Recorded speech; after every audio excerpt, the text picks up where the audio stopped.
2019년 산업안전 기사 시험에 나왔던 화학설비 위험 방지 기술 과목의 문제입니다. 보통 객관식은 20문제가 나오죠. 이게 과락은 40점이고 평균이 60점이니까 대부분 뭐 다 일반적인 내용이 나오는데 오늘은 보니까 일반적인 내용이더라고요. 첫 번째 문제를 보면 위험물 또는 가스에 의한 화재를 경보하는 기구에 필요한 설비가 아닌 것은, 그러니까 화재 경보에 관한 거니까 여기 나오는 거 보면은 자동 화재 감지기, 자동 화재 수신기, 축전기 설비, 간이 이용 완간기 이렇게 있는데 이런 것들은 다 화재 경보에 필요한 거죠. 축전지 설비도 전력이 가야 되니까 예비 전력으로 있어야 되니까. 근데 간이 완강기라고 하는 거는 이건 피난 설비죠. 사람이 이제 완강기 타고 고층에서 내려갈 때 쓰는 건데 이게 이제 실질적으로는 그렇게 많이 활용은 되지 않죠. 타기가 겁이 나요. 그럴 때가 많으니까 여기는 간이 완강기가 되겠습니다. 다음에 이제 산업안전 보건 기준에 관한 규칙에서 지정한 화학설비 및 그 부속설비 종류 중 화학설비의 부속설비에 해당하는 것은, 그러니까 우리가 보통 산업안전 보건에 관한 규칙 이거를 안전보건 규칙이라고 그러잖아요. 여러분들이 공부하면서 안전보건 규칙에 관한 내용들이 공학적인 내용이 대부분 여기에 포함되어 있어요. 그러니까 이 부분을 우리가 집중적으로 보시면 됩니다. 그래서 기회가 되면 산업안전공단에 가서 산업안전보건 기준에 관한 규칙을 이 PDF 파일로 책자로 해서 만든 게 있어요. 그림도 잘 그려지고 그걸 하나 다운 받으시기 바랍니다. 그거 책자를 가지고 다니면서 수시로 보는 것도 좋고 그 책자 PDF를 다운로드 받으면 굉장히 좋을 것 같아요. 거기에 화학 설비와 그 부속 설비에서 이제 부속 설비에 해당하는 것은 뭐냐 하는 거죠. 그러니까 메인에 관한 화학 설비의 메인에 대한 응축기, 반응기, 펌프, 압축기 이런 것들은 화학 설비고 자동 제어 설비 뭐 이런 것들은 또는 뭐 기록 저장하는 이런 설비들은 부속 설비에 해당하죠. 그거는 이게 지금 여기 그 해답이 내가 PDF 파일을 스캔하는 과정 속에서 좀 틀려갖고 좀 그런데 그거는 이따가 마지막에 다시 보는 거로 하죠. 이쪽은 제가 다시 스캔한 게 있으니까. 그래서 86번으로 들어가겠습니다. 다음 중 열교환기 보수에 있어 일상 점검 항목과 정기적 개방 점검 항목으로 구분할 때 일상 점검 항목으로 가장 거리가 먼 것은, 그러니까 정기 개방 점검이라고 하는 것은 대부분 우리가 오버홀 기간이라고 그래갖고 상당히 정비하는데 어려움을 겪는 것들은 이렇게 정기 점검에서 하고 쉬운 것들은 일상 점검에서 하겠죠. 그러니까 여기서 가장 헤비한 것이 뭔가 하는 것을 보면 되죠. 여기 보면은 가장 헤비한 게 뭐냐면 이 열교환기 불청물의 오염 상태 이런 것들은 열교환기 내부를 봐야 되잖아요. 그러니까 이런 것들은 우리가 정기 오버홀 기간에 한다고 보시면 됩니다. 그래서 여기 보면 도장 노후 상황 이런 거는 아주 사소한 거니까 일상 점검에 해당되겠죠. 본행제의 파손 여부, 기초 볼트 체결 정도 뭐 이런 것들은 일상 점검에 해당되는 거고, 아주 헤비하고 뭐 굉장히 오픈을 하고 오랜 기간에 걸쳐서 점검을 해야 될 거는 바로 이 오염 상태. 이 오염 상태라고 하는 게 결국은 내부 열교환기 내부에 관한 그런 상을 보는 거니까요. 그래서 2번이 되겠습니다. 요 문제는 우리가 여러분들 항공안전관리론에서 아마 배웠을 거예요. 르샤트리의 원리라고 르샤트리 법칙이라고 하는 걸 가지고서 설명을 하죠. 르샤트리 법칙은 보통 혼합물에 있어서의 폭발 하한계 상한계를 구하는 그러한 식이죠. 폭발 상한계 하한계를 구하는 거니까 이 폭발 상한계 하한계 구하는 식은 르샤트리의 법칙에 의해서 하는데 이렇게 하는 것보다는 실질적으로 이 답은 같은데 이렇게 하는 것보다는 우리는 보통 책에 보면 이렇게 하지는 않고 이 공기의 조성을 빼고 공기의 재성을 빼고 가연성 기체의 조성만을 가지고 100으로 해서 계산을 해요. 그러면 이게 전부가 5%잖아요. 1%, 2%, 2%에서 5%잖아요. 5%에서 1%니까 이거는 0.20%란 말이에요. 요거는 40%, 요거는 40%. 그래서 가연성 기체를 100으로 하는 상태로만 계산해서 요 값에다가 1, 2, 2를 넣지 말고 여기에다가 뭐를 넣냐 하면은 0.2, 20%니까 0.2. 요 2라고 쓴 거는 여기에다가 0.4, 40%니까 2볼 넣으니까 여기도 0.4. 그 다음에 이거 100으로 하지 말고 요거를 100-95를 1로 하는 거예요. 1로. 그래서 가연성 기체의 조성을 구해서 여기다 넣어주고 요거는 하한계죠. 하한값이니까 1.1. 헥산의 하한계가 1.1, 메탄은 5.0, 에틸렌은 2.7이니까 이렇게 해서 하면 여러분들 계산해 보세요. 2.44가 나와요.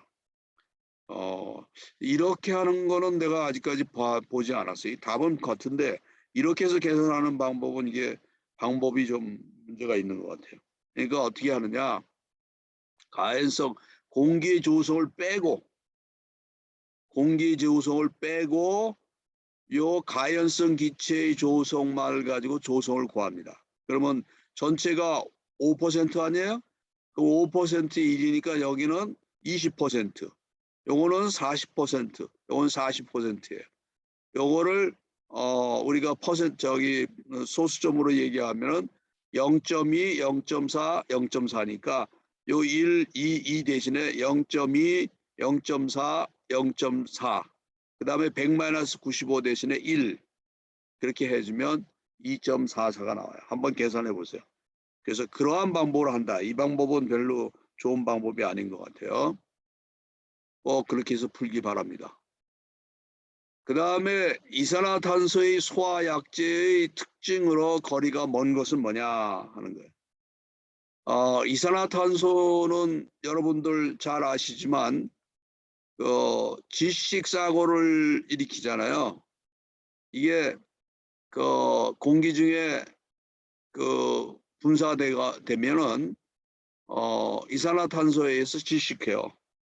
그리고 산소 농도가 떨어진단 말이야. 그래서 결국은 이산화탄소는 질식 효과가 있다고 그래. 질식소화. 그래서 질식소화가 있고 그 다음에 이산화탄소를 직접 사람에게 쓰면 동상을 입어요. 왜? 액체에서 기체로 되면서 증발 잡료를 뺏어가기 때문에 그래서 동상을 입는다고.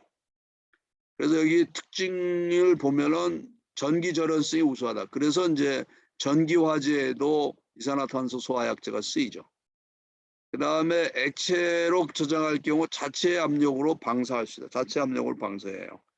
기화 상태에서 부시성이 매우 크다. 부시성은 크지 않아요. 부시성은 없고 저장의 변질이 없으면 장기간 저장이 용이하다. 이게 맞는 거예요. 요거 틀리는 거는 3번이 되겠습니다. 근데 이산화탄소 소화약제는 이게 이 상당히 문제가 많죠. 왜냐하면 지식사가 그래서 보통 이산화탄소가 작동하기 전에 30초인가 정도의 피난 시간을 줍니다. 그 다음에 약재가 터져요. 그래서 릴레이 타임이라고 해갖고 딜레이 타임이라고 해서 어느 그 지체 시간을 주게 돼 있어요. 그렇게 안 하면 사람이 지식하니까.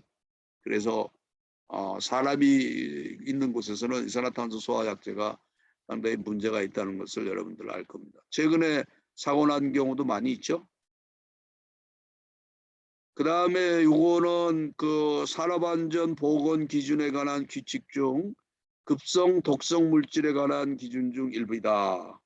A와 B에 알맞은 수치를 옳게 나타내는 것은 여기 보면은 G에 대한 경구 투입 실험에서 경구는 입으로 들어가는 거야. 실험 동물의 50%를 사망시킬 수 있는 물질의 양, 즉 LD50이라고 그랬죠. 경국지. 이 킬로그램당 몇 미리그램. 그러니까 경구인 경우에는 300mg이에요. 그 다음에 경피라고 하는 것은 피부를 통해서 들어가는 거죠.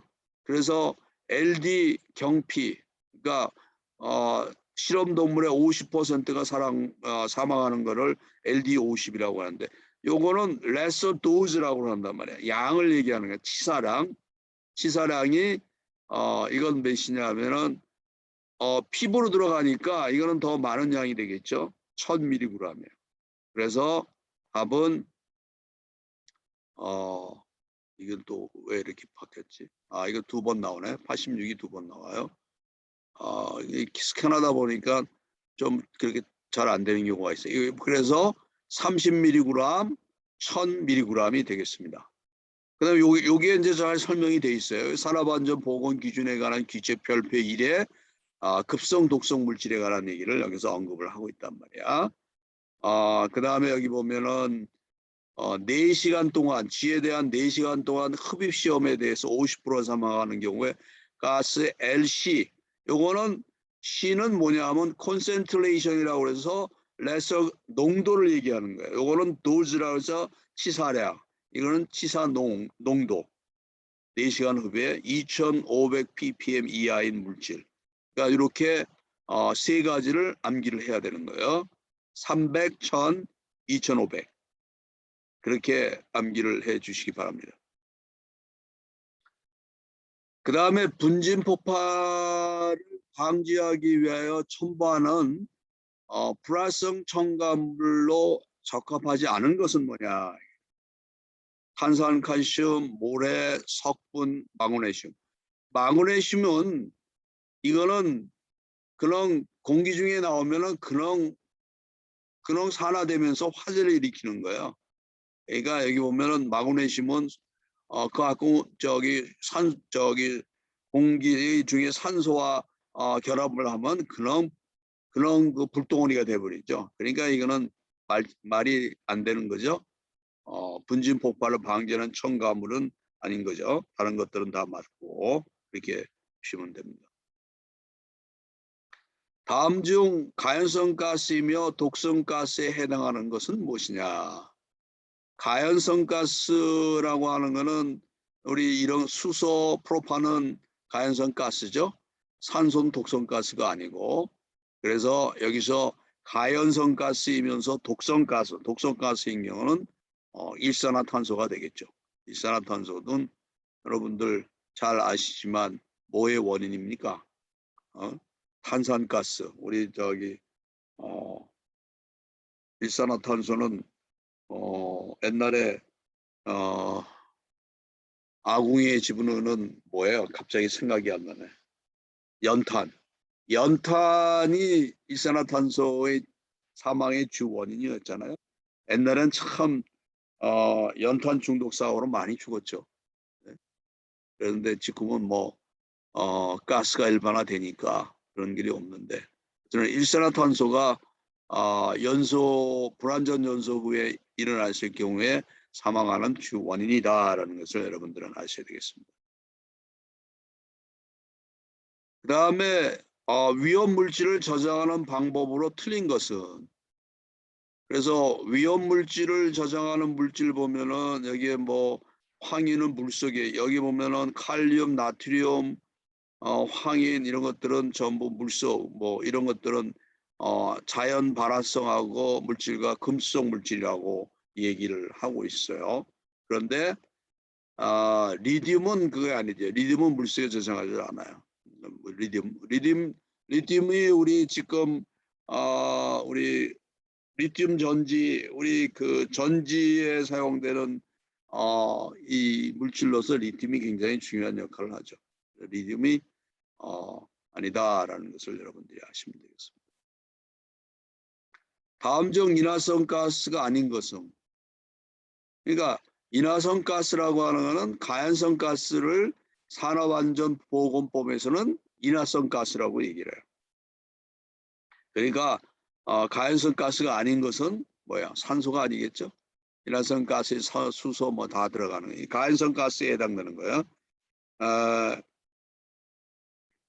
가스 분야에서는 그 인화성 가스를 가연성 가스라고 얘기하고, 산업안전 쪽에서는 인화성 그 법에서 인화성 가스라고 정의를 하고 있어요.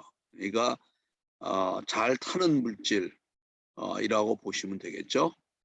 이 나왔지만 2019년 3월 3일 날 시행된 시험 문제입니다. 다음 중 자연발화의 방지법으로 가장 거리가 먼 것은, 자연발화는 우리가 어떠한 그 방지 대책이 있느냐 아마 전번에도 한번 봤을 거야. 통풍이 잘 되면은 열이 축적이 안 되죠.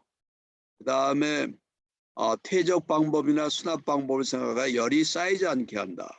그러니까 자연발화의 가장 대표적인 것이 그 야적되어 있는 석탄, 이게 자연발화를 합니다.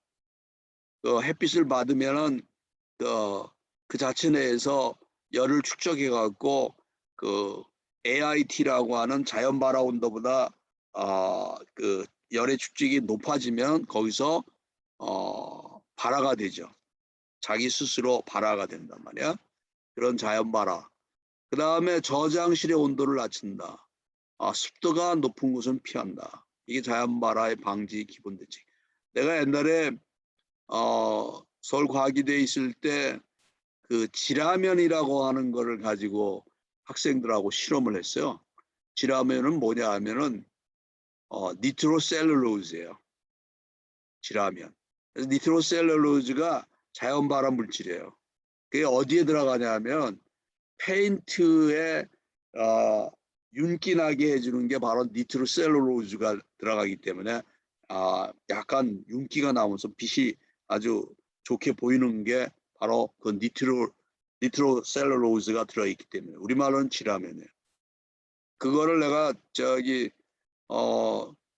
이 페인트 공장에서 폭발 사고가 나갖고 점검하러 가면서 그걸 얻어가고 학생들한테 자연발화 실험을 했는데, 이게 실험실에 놔뒀더니만 통풍이 잘 안 되고, 그다음에 여름에 온도가 막 올라가고, 그래서 거기서 자연발화를 했어요.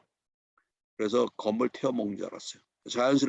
다행스러운 거는 그 보관한 곳이 그래도 위에는 철판으로 하고 약간 뭐 스프링클러 실험도 할 수 있는 그런 곳에다 저장을 해갖고 다행스럽게 자연발화만 되고 그 니트로셀룰로즈만 타고 말았는데, 그 건물이 옛날 목조 건물이었는데 태워먹었으면 아마 큰일 났을 뻔했죠. 그래, 가장 먼 것은 뭡니까? 주위의 온도를 낮춘다. 열의 축적을 방해한다. 직접 인화할 수 있는 불꽃과 같은 점화원만 제거하면 된다. 이거는 불꽃과 같은 점화원만 제거하면 되는 건 아니죠. 열이 축적에 의해서 일어나는 거니까. 낮게 한다. 습기가 많은 곳에는 저장하지 않는다. 뭐 이거 다 맞겠죠? 이게 1번이 틀린 답이에요. 인화성 가스가 발생할 우려가 있는 지하 작업장에서 작업할 경우 폭발이나 화재를 방지하기 위한 조치 사항 중 가스 농도를 측정하는 기준으로서 적절하지 않은 것은, 그러니까 지하 작업장에 인화성 가스가 나온단 말이에요. 그래서 화재 폭발을 방지하기 위한 조치로 적정하지 않은 것을 얘기하는 거니까 매일 작업하기 전에 측정한다. 그건 맞겠죠. 예. 그 다음에 가스 누출이 의심되는 경우 측정한다. 맞죠. 장시간 작업할 때는 매 8시간마다 측정한다. 이게 매 8시간은 좀 너무 긴 것 같아요.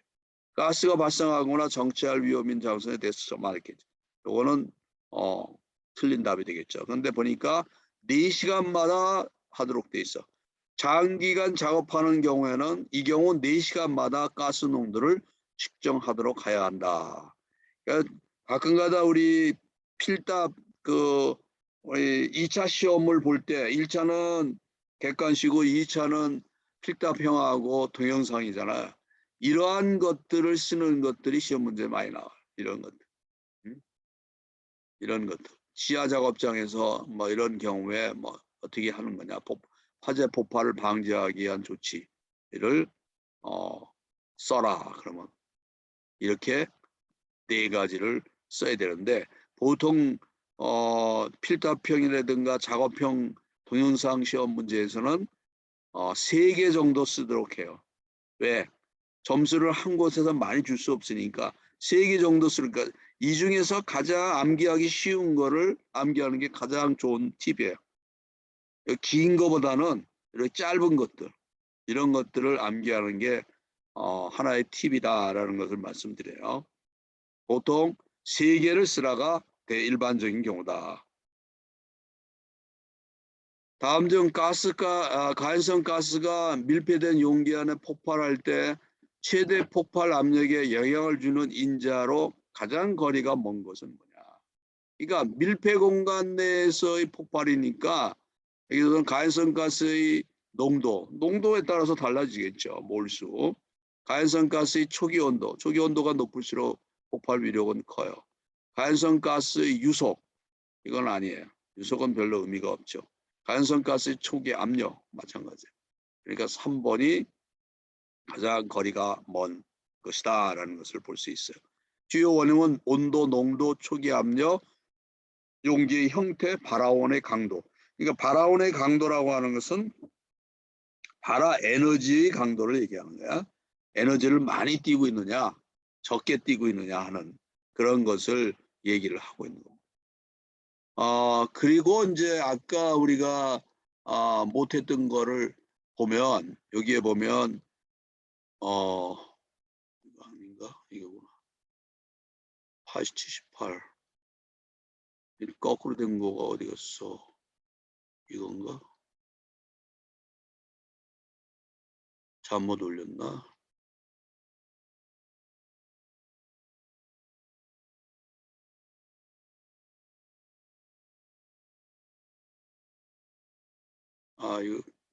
내가 잘못 올렸네.